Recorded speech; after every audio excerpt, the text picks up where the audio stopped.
Welcome to Building Resilience. I'm Jose Pereira, your host. This is the place where true leaders are forged, where stories of adversity turn into lessons of strength, and where faith, courage, and resilience come alive. Each week, we bring you voices that inspire, challenge, and equip you to lead with an unbreakable spirit.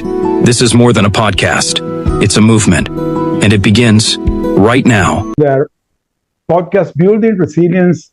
My name is Jose Pereira, and we're back to our stories about people that have done incredible things in their life, have gone through adversities, but they have thrived. Today, I have a wonderful guest with me, Ange de Lumiere. I want to say hi. I met Angie because for me, it's incredible that I met Angie. Angie, we had more than 2 years we met, correct? Yeah, it was 2 years, a little bit over 2 years, yeah. Over 2 years. I'm going to tell to my audience that I have 3 years that I came back from my hostage situation. Barely a couple of weeks ago, I had 3 years that I came back. So I had like 6 months in that debate to do what to do in my life. And I don't remember how I got connected with Angie, but she was beginning her podcast. She's going to talk a little bit about her podcast. And she invited me to be, I believe I was your first guest in the... Yes, you were my first guest. Yes, absolutely. And by the way, the podcast got really viral. A lot of people saw it, and well, it was incredible because she was beginning her journey as the spiritual lawyer. And I want her to talk about her story because she has a fascinating story beginning in the corporate world and how she pivoted her career, what she's doing today. So without no further ado, I'm going to give the mic to you to talk about you. Thank you, Jose. And perhaps we could start with the podcast since you mentioned it. Mm-hmm. There's a story behind the reason I wanted to do this podcast. First, it's called True Spirituality with Ange. And in that podcast, the story behind it is that when I was at university, a friend of mine, very dear to me, introduced me to spirituality. I visited her in the States. She was American. She took me to my first psychic reading, which was very scary for me because I thought the psychic was going to tell me I was going to die because I was, and not at all. He actually told me I was going to get married and have 2 children with my husband, and he was right. So, but what happened shortly after that, and I'm not going to reveal too much because I want to protect her privacy as well, but she ended up in a cult, right? Even though she was well educated, she was intelligent, she was remarkable, she got roped into a cult for over 10 years, if I'm correct. And so actually, I think some of the very first episodes, I gave people tools to understand how cults work, how friendly and lovely they are to start with, and what to do and what to look for. But it was also because I realized that a lot of people sadly have been harmed by religion, people who don't fit, and it was my grandmother. My grandmother was psychic, and she was kicked out by the church because she was considered evil. And mm-hmm. In a way, not that I talk about God a lot, but I know you're very fond of God yourself. If God gave her those powers or whatever, that ability to see, then it was something sacred. It wasn't something evil. Now, all the gifts were given by God. We can use them for good and for bad. So obviously, some people use clairvoyant abilities for evil, and I don't condone that at all. I think it should always be used for the good of people. But I wanted people to understand exactly all these things that I didn't get the answers from and that I wanted really. So I talk about angels, I talk about healing, I talk about prayer, I talk about meditation, I talk about it in maybe a different way than most people do, because my background is I was a lawyer for many, many years. I was not just a lawyer, I was a mergers and acquisition lawyer. You know what it is, Jose. Yeah, it's like the lawyers who are on your wings when you negotiate a deal to make sure it goes well, to make sure you have that joint venture agreement. The nasty lawyers are the pushy lawyers. Okay. Well, of course, because usually businessmen think that lawyers are here to stop them from making the deal, but not everybody does that. So I come from a very grounded and almost like when I talk about a topic on my podcast or anywhere else, I do a lot of research. I don't just repeat something that someone else told me. And this is the, we all say information is power. I want to give a space for people who might not have found, and I know you have found the perfect church for you, Jose. You were sharing about it before we went live, and I think it's a beautiful thing. It looks like you found an inclusive and modern and forward-thinking church, but not everybody is as lucky as you are. I want to say something here to my audience that because Angie and I were talking before we recorded about the blessings that really I feel today with my church. I'm going to say very open because I feel very glad with it. Because as you said, they're very open-minded. That doesn't mean that they're accepting. No. They're being open. The things that, by the way, are things that are in the Bible. You're talking about the gift. I'm going to take a little thing because if you go to the book of Corinthians, for 12 to 14, Paul talks about the gift. So in the Bible, Paul talks about the gifts of the Holy Spirit, and he classified them. So nobody can say. Okay, I had no idea. Yeah, I can see that. The Holy Spirit gives different gifts to the people. Okay, so he mentioned all those gifts. In Ephesians, it's talk about also about the gifts. In Romans, it's talk about the gifts. So there are three books in the Bible where Paul talks about the gifts. And the gifts are gifts of prophecies, gifts of healing.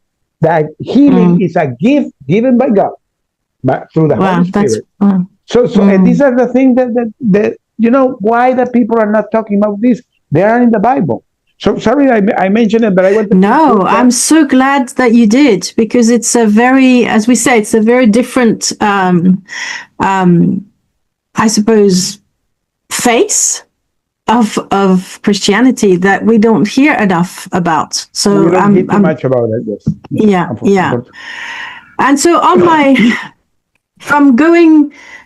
so I've published two memoirs. One is called My Father Who Art in Heaven, and it's a little bit of it's a little bit cheeky because it's about my father who died and the journey I went on in the last 3 months of his life.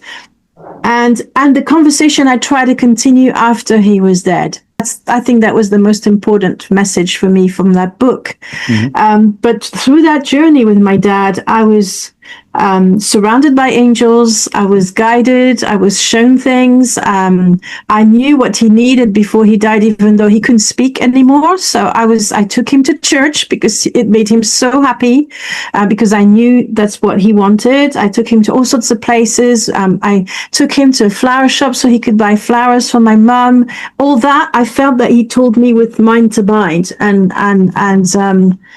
I was glad to be there for him, because the rest of my family were clueless as to what he needed and what was going on, because he couldn't speak anymore.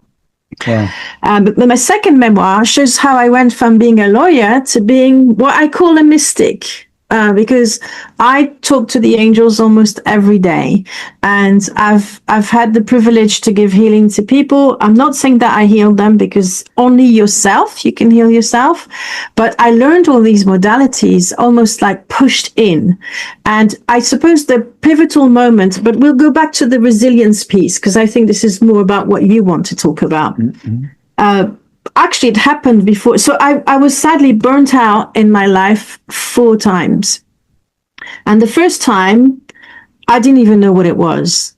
The second time, a year before the burnt out, I went to see a psychic because I wanted to understand how all these things worked directly from the people who were doing it. And so I saw dozens of these people, and I started understanding more and more how it worked. And I wasn't prepared for what she had to say to me. She literally said to me, Ange, you have angel dust coming out of your hands.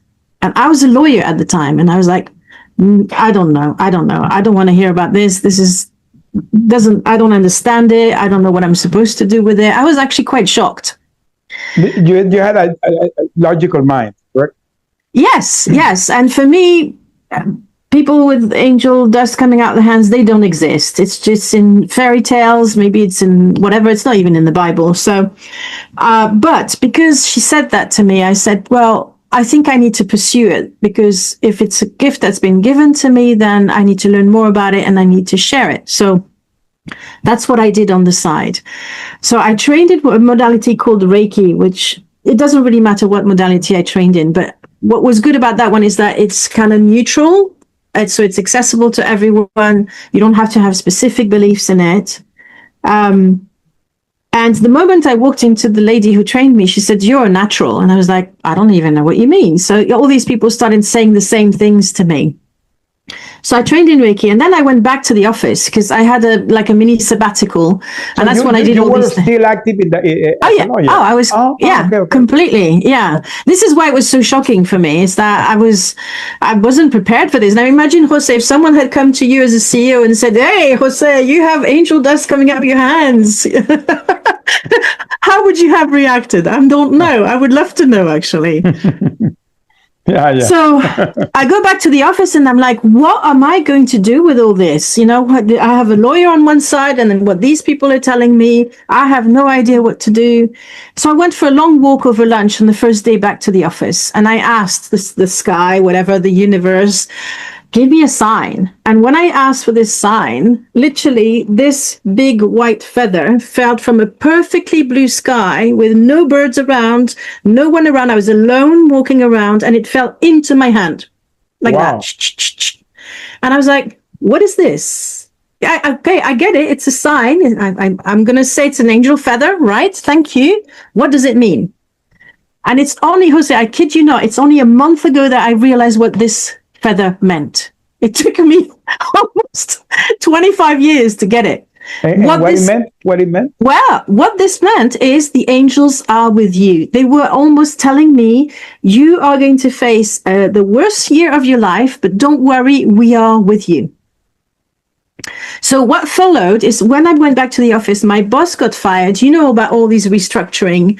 He got fired. I was next in line. They wanted to close down the office in London to bring everybody back in France. I had a baby with a man in the UK, and I didn't want to go back to France. It was a big mess. They sent a boss to manage me. That was one of the bosses I had very bad experience in the past. And so I had to fight every step of the way to preserve my rights, because he pulled away my entire job, gave everything I was supposed to do to other people, never invited me to meetings anymore, and isolated me in the hope that I would just resign. Wow. It was, and I know that it was intended, because that's a method that this particular company used a lot back in France, to the point where journalists highlighted it, and there was a big scandal back in France. Okay, that was but they nearly pushed people to suicide with these methods. Wow. It was really bad. So this is the resilience piece, right? It's the second time I'm burning out. Life is really, really tough. And the angels told me they would be with me, but I didn't know that they were, because I didn't understand the feather. I thought it was a nice sign. And on the day where I was about to break down from all the pressure and the difficulties, because I also need to tell your audience, I was a single mom of 2 small children, so I had a lot on my plate already. And my son, my eldest son, who was about 8 years old, had an ear infection overnight. So what happened is, at one point I realized I can't sleep anymore, all this worry, all this stress. So I prayed for the first time in my life. I've never prayed before, other than when I was a child, but I didn't really mean it. It was more because my parents asked me to pray. You know what I mean? Yeah. Or I prayed for sweets or something silly. But that night I was like, please help me. And the prayer was very simple. I didn't ask anybody in particular, just help me. Next day, my son is ill. I have to take him to the doctors. He has an ear infection. And the doctor looks at me. She says, "Lulu, you look dreadful." And I break down in tears. So she deals with my son. A nurse takes my son into the waiting room, and then she sits me down. She says, "What is going on?" So I tell her, and she says, "I'm putting you on sick leave. You don't have to go back to work." And I wouldn't have even gone to the doctor, because as a single mom, always your kids come first. And I never had time to go to the doctor, and I wouldn't have thought, but the universe, the angels, made my son ill This is where I want people to understand, is that angels can work in really strange ways. They can make someone sick to get you to the doctor so you get the help, your child, so that you get the help that you need. And I know this is exactly what happened. It's so clear to me now.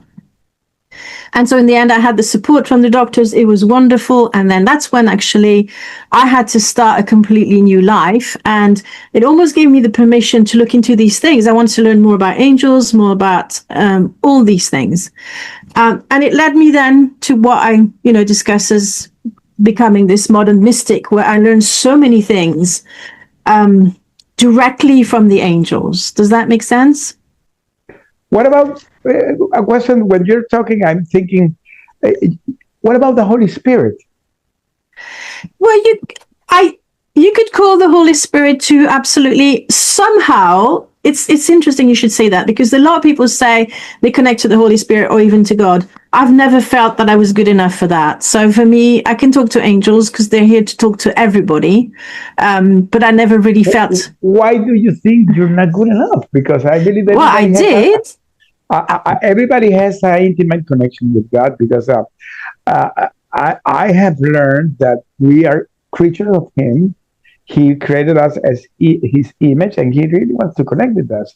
And when Jesus came, He said, "I'm gonna give the Spirit with you." So there's where the Holy Spirit comes. So, and of course, and the angels are there too, because the angels always are protecting us. And again, you say that it's not in the Bible. Yes, they are in the Bible. Yeah, no. I know that angels are universal. They're in every religion. So this is what I love about it. And that's why I talk about angels more, because I know it's inclusive, and no matter what faith people listen to, they can relate to that. Yeah. But it's funny you should say that, because I've just finished a novel recently, and there was one particular point where I clearly felt that what I was writing was inspired. The whole book was inspired by God. So, but it's the first time that I felt that. And again, inspired by God through the Holy Spirit, because who operates in here is through. Remember, well, there is the mystery of the Trinity, that the God, Jesus, and the Holy Spirit, the same person. So really, when you're talking about the Holy Spirit, you're talking about God. You're talking about God. And so, this is the story of resilience, but particularly because the new book that I'm writing, which is not finished, but I'm very, very excited about, is called Healing Burnout with the Angels. This is the one that you said that it was inspired by. No.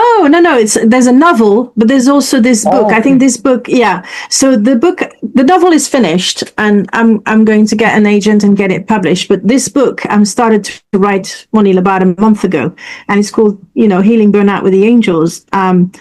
Because I realized this story that I've just shared to you is the first time on my story Burnout. This was my second burnout. Sadly, I had two more, where it was very clear that the angels were there to help. And I want people to know how closely the help is there for them if they ask and if they open their heart and their minds to receive the help. So I talked about how it happened by my son getting ill, right? I'm going to give you another story that blew my mind, and it's in my second memoir. So this same friend who was in the cult, one day she had left, and she had all her children, and life was kind of tough, and she was in a very tough neighborhood. And one day she calls me and she says, "Oh, Ange, someone put sugar in my car, in the tank, and I can't start the car. We have to take it to the mechanics. This is awful." And I says, "Oh, I'm so sorry." And then suddenly I have this feeling from the angels, and I said, "Look, I know the angels are behind this. I mean, this sounds really, really strange because it's a crime. Someone's, done something to your car. You don't really have the money to have it repaired because of your situation. But trust me, I have this gut feeling. I'm sorry if it's annoying you," because she was annoyed. "But the angels are behind this." 2 days later, she calls me and she says, "You will not believe this." And I was like, "What is it?" Right. I took my car to the mechanic. He checked it out. He sorted it for me. He hardly charged her because he knew her situation, which already was a gift from God or the angels, whatever you want to say. But she says, he also checked my brakes, and my brake pads were almost completely gone. And had I not gone to the mechanics with my car that day, I probably would have been injured or in a car accident that day with all my children. Wow. So I had the confirmation about that feeling, which was, you have to have a lot of courage to share these kind of feelings when it goes against everything that we think. Like, what do you mean? Angels are using criminals to put sugar in the tank of a poor lady who is going through so much adversity in her life? Well, and actually it saved her life. Well, what you're saying is totally true, that there are situations that sometimes you don't know what they're happening to you, but maybe they are surviving you. Let me tell you, Angie, today, after 3 years that I came back from my hostage situation, I discovered that if I hadn't gone through this situation, maybe something worse could have happened to me. Wow. Okay, and in many sense, I don't want to talk about it because this is not my show, but I discovered that extreme situation I went through, God was protecting me. And I discovered it was after I came in all this journey that I've been finding things that say, okay, if this haven't happened, this would be the situation. If this wouldn't happen, this would be. And always were things that were going bad. If this doesn't happen, it will have been worse for me. Maybe I will not be here. Wow. No, and I think so.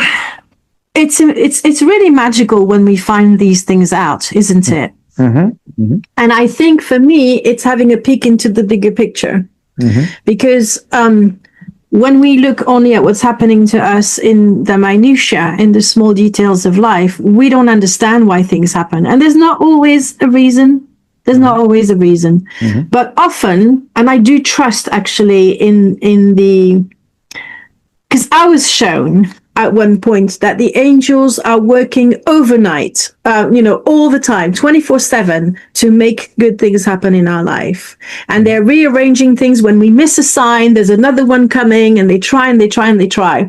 But what people might not understand is, just as you said, sometimes having a car accident is actually the right thing to stop you from maybe even a destructive behavior. Maybe you're an addict or something is happening and you're not listening to the signs up until then. So the universe almost brings something really dramatic to stop you in your tracks and say, like, now listen, you're off track. You need to do this, to do that. But it's only the person who can really understand that. Nobody can come and tell them that, because that would be really dismissive of their situation, if that makes any sense.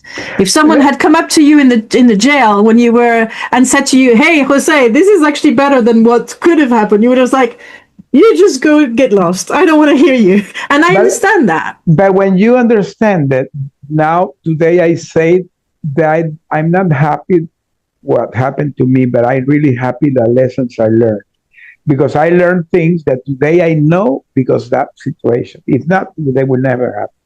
And let me tell you something else. Now that you're talking about angels, don't you think that also that angels that can appear? There are people that can come in your life that are true angels in your life. Yeah. People that comes in your life that you don't know where they come from, how they come from, but they are truly angels. I don't know if when I did an interview with you, if I mentioned this, I had talked this several times, but 1 month before my hostage situation, I went to an event that I sit down with the speaker of the event. That is a guy that there was a movie done on him, Captain Phillips, that Tom Hanks did a movie. He was a hostage by the Somali pirates. Okay, so when he was the speaker, and when he finished the speak, I talked with him and asked him how he survived that. And he told me that there comes the angel piece. He told me because the human nature, the people has inside an unbreakable spirit that you need to unleash it, and it will happen in extreme circumstance that you get connected with God. So I didn't know why that guy told me that. But believe me, that began to boom, boom, boom here. The day we were taken, I was thinking it was in that guy, and that made me survive. Those critical first moments, I could survive because of that. Because I was thinking in what that guy told me. That guy was an angel. An angel that was beside me telling me, be prepared what you're going to suffer in 1 month. I didn't know what was going to happen, but 1 month after it happened. So sometimes Yeah. in your life appears this type of thing. People that you don't know where they come from, and they're preventing you to things or helping you in something, and then they're gone. They disappear. These are Yeah. angels. These are angels. Yeah. Yeah, no, I believe that too. I know there are some people in angelic form in human bodies. Yes, yes, yeah. Can connect to because sometimes you ask in your prayers that ask the Yeah. angels to protect you. So I have a couple of podcast episodes on that, which I would invite people to listen. But it's very simple, very, very simple. And I actually have an ebook where I explain how to ask the help from the universe. So if your audience might be interested, let me know, and I can give you the link to sign up. You just need to ask from the purity of your heart, right? You don't have to use fancy words or fancy formulas. Just ask in the best way that you can. You could just say help, just help, and you will be heard, because they're all listening to us constantly. Now, the hardest part is not to ask for help, is to receive it. Because how many people do you know? I was like that always refuse help. Someone says, "Oh, do you need help to put your luggage in your car?" I will say no. So this is the thing. The thing is to be able to accept that you need help, and that accept the help that is coming. It might look in a completely different way than you think. So it's about opening your mind to the intelligence and of the universe that is going to send you the help, but it's not going to be an angel that walks into your house and shines and flaps its wing. That's very rare. It could probably just be that you come across someone in the street, you bump into them and you say sorry, and they say something, or like the man that you talked to, right? Mm-hmm. So the help is going to come, because everybody deserves the help. And that's the problem. A lot of people think they don't. That they don't deserve the help, so they will push it away, or they'll say, "Oh, I'm not going to ask the angels because this person needs the angels more than I do." Now, I'm going to say something to this, because so few people ask the help of the angels. There are 100,000 angels that have nothing else to do, and they will be very happy to come and help you, because they can only come and help you if you ask. Okay. They're not allowed to interfere unless you ask for help yourself, because of the principle of free will on Earth. Okay. So. I since I've started working with angels, I send the angels everywhere. When I see an ambulance, I send the angels. When I see a fire truck, I send the angels. When I watch the news, which I don't do very often, I look at the thing. Oh, there's a drama, there's a crisis going there. I send the angels there. I just say, go and help these people. And I know, and so how do I know this is really working, right? Because it could just be me being, wishful thinking. Oh, this angel lady, what is she all about? I once went to see a psychic, and I wasn't prepared for that. And I sat down, and she says, "Oh my God, I'm seeing this big scroll. It's unfolding, and it's so long, and it goes down and go almost all around the earth." And she says, "What is this?" And then the angels told her, this is all the prayers that Ange has done in her life, asking for other people for help. So in that moment, I knew that my prayers were answered. They were heard. That the angels were. Whenever I asked for an angel to follow an ambulance, they had heard it, and they had done something. I don't know what they'd done. It's no attachment. It's nothing to do with me. I'm just the person who knows that they're here to help. So I ask. But you can do the same, and it's good for us as well, because sometimes we feel powerless with all the misery in the world and all the suffering. So I found that in a way it helped me too, because I have my heart on my sleeve. When someone suffers, I feel it, and being able to send the angels for help to help them, it helped me not be so upset. Does that make any sense? Yeah, of course. Yeah, so you say that you're very sensitive to this. And you were telling me before we began the recording about an episode that happened to you, that you were going to some place, and then you yes. Talk about that. Okay, so when I was a law student in Paris, because that's where I come from, the people that are hearing, she's from France, but she did her career in London. So you hear her with her British accent, but she's French. Yes, I am. I am. And I moved to the UK at the end, towards the end of my career as a lawyer. So I was doing an internship as a student. I was working in a legal department, and I was lucky that I was actually paid a small sum of money for doing my internship. And whenever I have money, I buy books and music. You know, for me, it's not shoes or a bag or a dress. It's books and music. So I had set my mind, okay, it's my first pay. I'm going to go and spend some of it in this amazing shop. It's a multi-story shop where they sell culture, basically. So I was like, okay, I'm going to take the metro and I'm going to stop here and I'm going to go out. This perfect, all organized in my head. And when I got to the metro station, it's Montparnasse, for those of you who've gone to Paris. Suddenly, I felt incredibly tired. I could not move anymore. I couldn't be bothered to go shopping. But it was this change in my mood and in my mindset was extreme, to the point where I wondered what was happening to me. I was like, what is happening to me? Why am I feeling so tired? Wow. I go home. I still live at my parents' at the time. And I go into my bedroom, and then my mum comes to the bedroom and says, Ange, come here. There's some news. There's been a bomb attempt in Montparnasse, right in front, at exact time and exact place where I would have been. There was a bomb attempt that killed 7 people and injured 55 people. It was brutal. And it's what I share in the first chapter of my second memoir, is because this sent me. I didn't understand. It was my intuition, my guardian angels, whatever it was. I had no idea what would happen that time.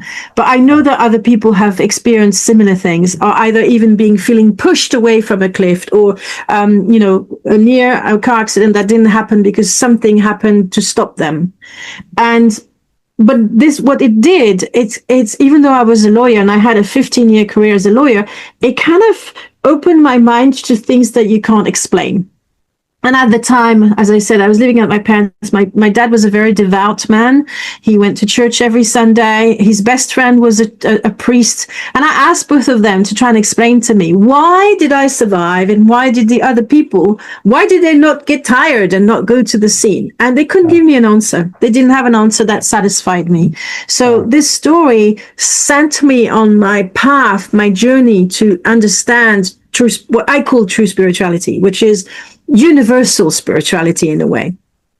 And from there, I had lots of different experiences that I describe in my memoir, like one after the other. And it's almost like they moved the needle a little bit each time until I got over the edge, This is it. I was lost to the logic. Not completely. I still have a very logical mind, but I was able then to blend what I call logic with magic.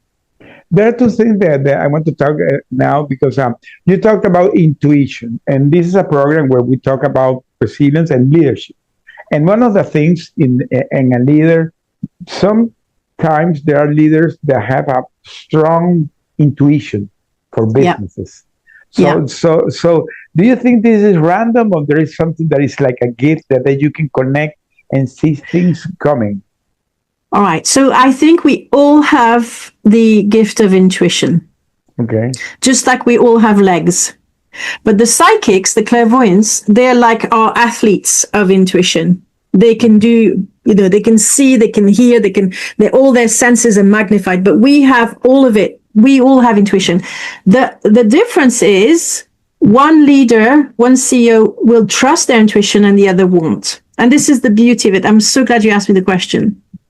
So people like Steve Jobs and Richard Branson both credit their success to intuition, if I'm right. Yes.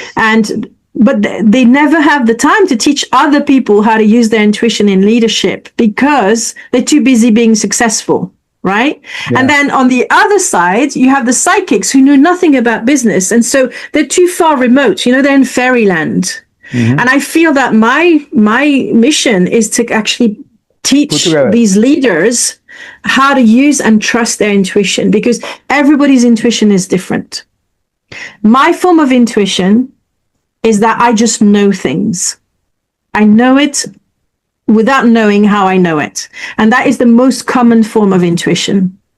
Well, there is something that going back to the Bible, that there are two things that in the Bible says that, by the way, Solomon had it, that was the wisdom and the discernment, the power of the Hmm. discernment. So Oh, absolutely. when you talk about the discernment, it's an intuition because discernment is again is a gift too. It's a gift that you don't know why, but you can see if something can go good or go Yeah. bad, or if you have to go to the right, you have to go to the left. So because something inside you said this is the right thing to do. So Yeah. this is a kind of intuition because you Yes, absolutely. And that's what I teach. That's what I teach people is how not just to receive it and understanding. And there are two things, right? First, people don't usually trust their intuition because they don't understand it. correct. It clashes with their upbringing, with the logic, with the science. But actually, most massive scientific advancement happen through intuition and not through the scientific method. I'm actually preparing a speech for Toastmasters where I'm going to talk about that. Wow. Because yes, because my big mission is to put intuition on the curriculum from primary school all the way to university, so people understand how it works. And it's very tricky because very often we mix or we misunderstand anxiety for intuition or fear for intuition. So people who are very intuitive are usually emotionally intelligent. They are self-aware. They understand their emotions. They're tuned in. And so they can make the difference between what is fear and what is intuition. Now, I'm going to give you a very simple example because I wrote this speech, it's so easy for me to share it with you. So you could be in exactly the same situation. You're walking at night with a group of friends, and suddenly you feel this dread. You think, oh my God, I'm in danger. This is your intuition because you were having a good time with your friends and suddenly you felt a different emotion. You went from being happy to being, and that is probably your intuition telling you that there may be something at the corner. I had that intuition myself. And sadly, I didn't follow it at the time. I was too young and I got mugged in Paris, in the middle of Paris. But it was so clear. It went from one moment to the other. That was it. And it was irrational. And my husband of the time said, don't be silly, whatever. And it happened. What? So, but you can be in the same situation and you're already afraid of the dark. You're already fearful that you might be attacked because maybe you've been attacked before. And so you have that fear as well. And it happens maybe, but that's a coincidence because the fear was already there. Whereas when you get that information from your intuition that you're in danger, you feel calm. There's a different quality to it. Now, your mind can then start to panic once you get the information, and you can get into fear after you get the intuition, but you don't get into fear before because fear and intuition cannot live in the same space. It's incredible. Now that you're talking about all these things, let me go back to that what we were talking before we begin the recording is that neuroscience and the quantum physics. You know that because today, as I was mentioning, I had two good friends that they're in that space and they have studies, formal scientific studies about this, and you can hear guys like Joe Dispenza that talks about this, and many people today talk about this stuff. But one of the things that the truth is that the science has been confirming many things that in the past was considered only like spiritualities. Yeah. That things related to faith or you know praying that people thought there was only spirituality. There is a scientific reason why they are so powerful. Because, for example, this friend of mine that she was telling me, you mentioned the free will. Let me say something. She was telling me that you have two internal powers, two powers, one internal, one external. The internal, she said that you have like less than 10% that you can control, but you can have 99% of effectiveness controlling your internal power. Only the 5%, I believe it's the 5. The other 95% is things that happen externally. You don't have no control of that. But normally that's what the people want to do, control the external, not internal. And she said that when you can control the internal, there comes the change, because now you can do change in your life. So when people says that, for example, when you pray intentionally and you do it constantly, what you're doing is rewiring your brain. You're rethinking your thoughts, and you begin to change your reality. Because what I was mentioning, that today science has confirmed that the observer can change what is observed. So you can change your reality. So tell me about how all these things fit in what you today teach about. So I've dedicated my business to supporting ambitious individuals who want to create success without burnout. Okay. Right? So a big piece of that is intuition. Because when you are tuned into your intuition, you're in the right place at the right time, speaking to the right person. Because you just follow your impulses. And it's not like childish impulses like when we're teenagers. It's impulses where you don't even know where it comes from, and suddenly you're inspired to do something. As you said earlier, you take a right instead of a left, and you discover maybe a church, and you enter, and this is the perfect church that you've never known about, and they fit with everything that you believe in, and you're a happy person. So that's the piece of intuition. It's a huge one, because I feel that all our emphasis in education is around the rational mind, but we are not rational beings. So we're, and it in a way, I've been blessed to be an artist as much as a lawyer. So after hours, I would always do some sort of art. And it's through the art that I understood how all these ideas would come through me. Like actually not the first, but maybe the second piece of art that I made, after being a lawyer, because I was quite artistic as a child, and then I was convinced by my parents I would never earn a living, and so I did law, and this is it.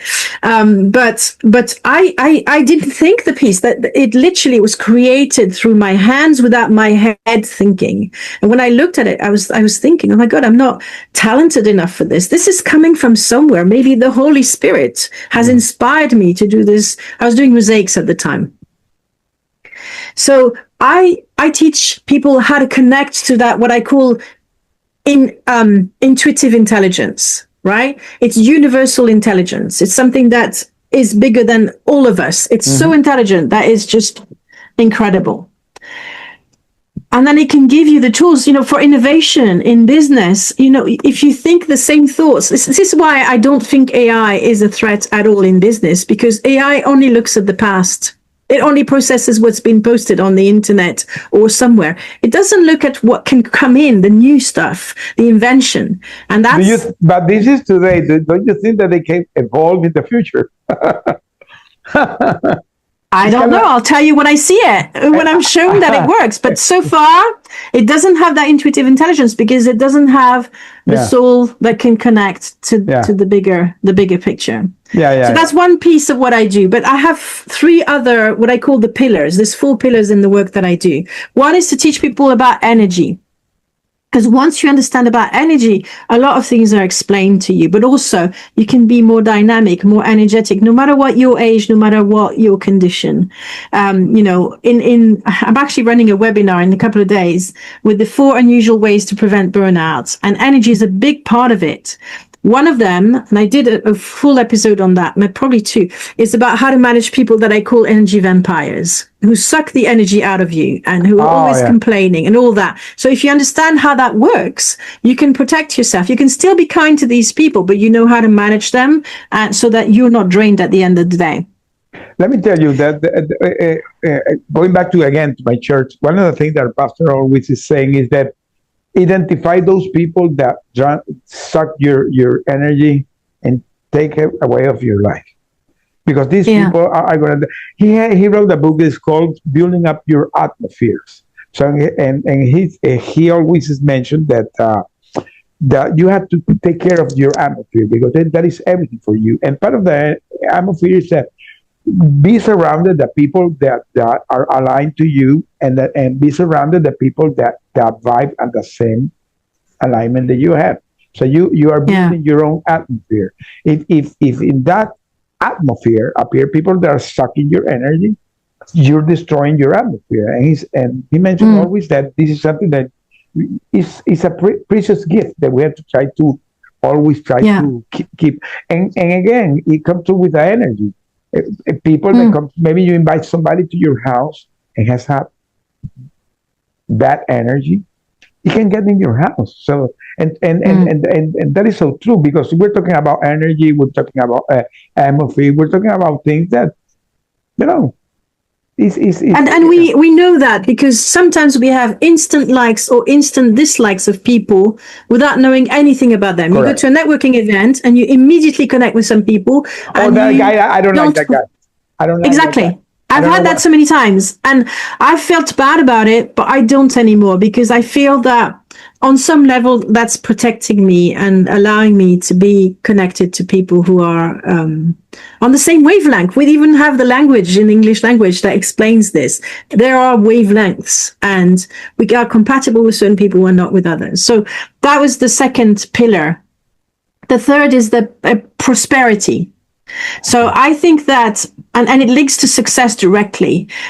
I have seen people who were very rich who were poor in their mind Oh, yeah. because they were afraid to lose it all. And my grandmother, who I talked about before, she was on benefits. She had, which actually that's not true. She worked, but she was in a council house because she had very little money. And yet she was the most generous person that I ever saw. If she had 10 pounds, she would give it away. So it's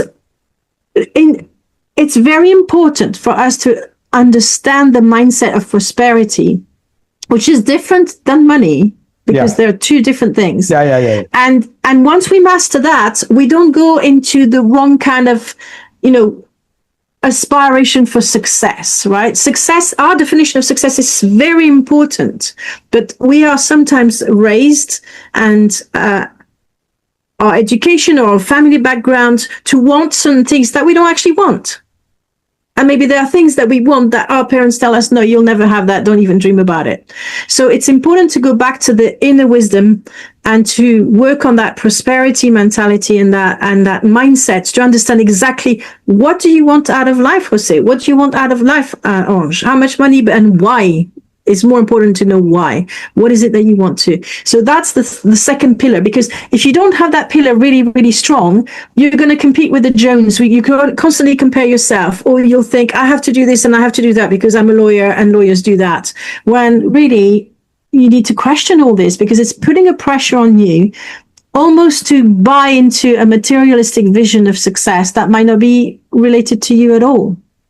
And that can lead you to burnout.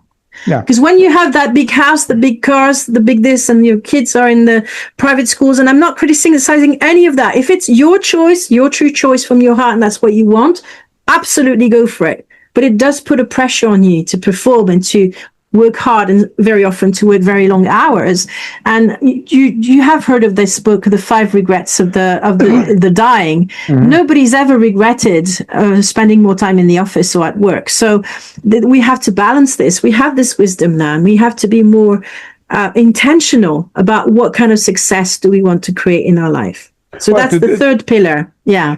Today, my coaching program has that fundamental that try to have a balance between your personal success and your business success and your personal fulfillment, because this is something that this is another discovery after I came back, how I had been so looking to climb the corporate ladder that I lost the contact with my family, with the friends, with the people that love me.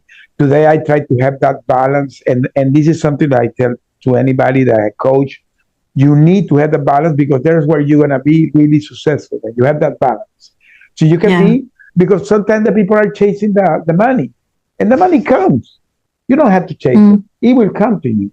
It will come to you, but you, because if you are chasing the money is going to become your idol. So you're going to be idolizing the money. So now that we're talking about this, Angie, because I saw that we're coming to the end. Where do people can find you? where the people can find you? So I have two websites. I have a website called spirituallawyer.co.uk, which is very easy to find, where people will find my books and a lot of information if they want me to come and do some public speaking. And then I have one for business people who want to learn, who have those pillars for success, and it's angedelumiere.biz. But you can find the one through the other in case, but it's my name, .biz at the end, and that's where you will find the 4 pillars.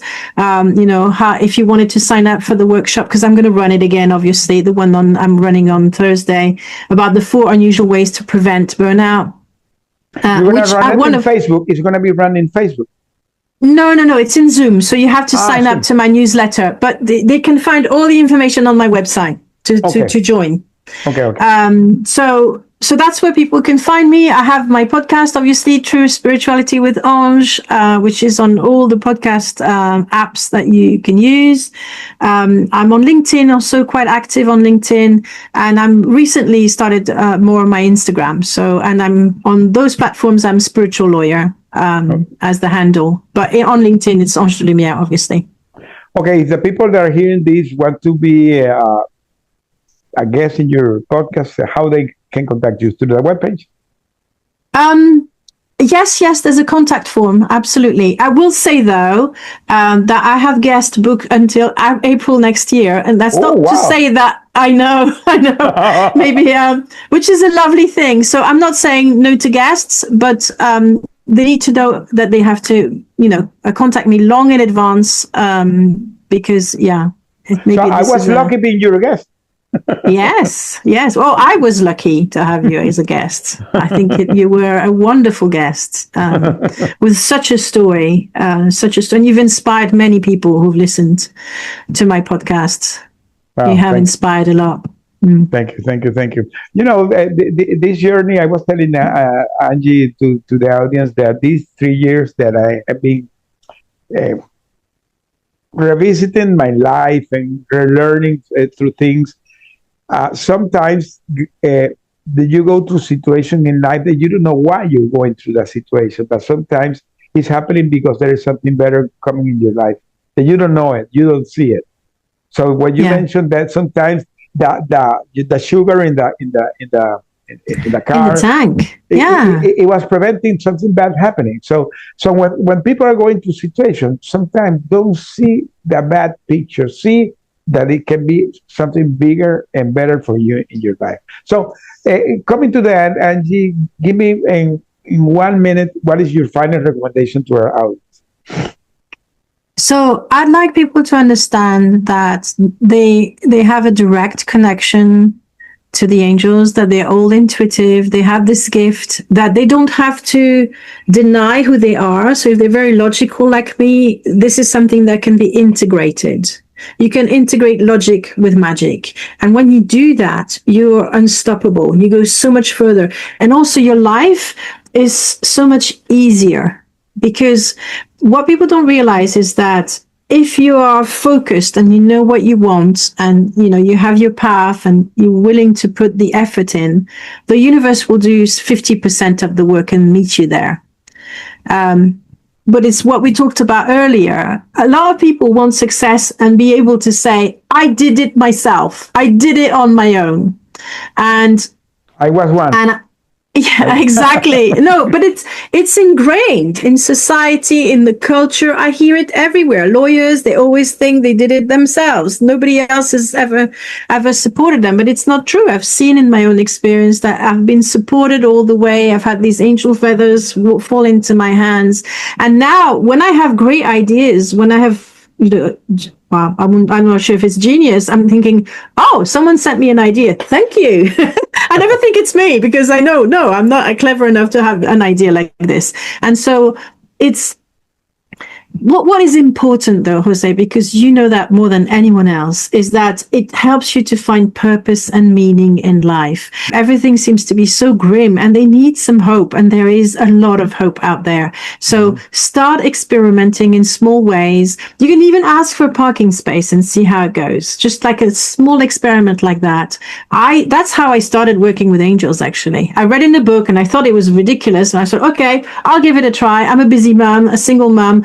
Parking spaces are important. I'm so stressed. First time I asked, a car literally pulled in front of me and made a space for me. I was like, wow, this is fun. Let's try this again. So there's no two small ways to ask for help, and there's no two big ways to ask for help. And then it's for us to, so what I do, and this is maybe going to be my final idea, is I thank the angels before I see the help coming, because I know it's coming now. Okay. Whereas before I didn't. So, you know how they say, just pretend that they're there, pretend that you don't even need to believe in them for them to be willing to help you. They don't care. If you ask them, they'll be there. Wow. Yeah. Wow. Well, this has been a beautiful conversation, Angie. Thank you for being here. We're coming to the end, and it was incredible that we have had like almost 2.5 years we met, and how your journey has going, how my journey has going. So, well, let's keep in touch, and the people that are hearing this, follow Angie. I'm gonna put your contact here so they can go to your webpage, see what she's doing. She's doing this webinar, and be in touch with her. Thank you, Angie. Thank you for being here. Thank you so much for having me. Thank you, everyone, for listening.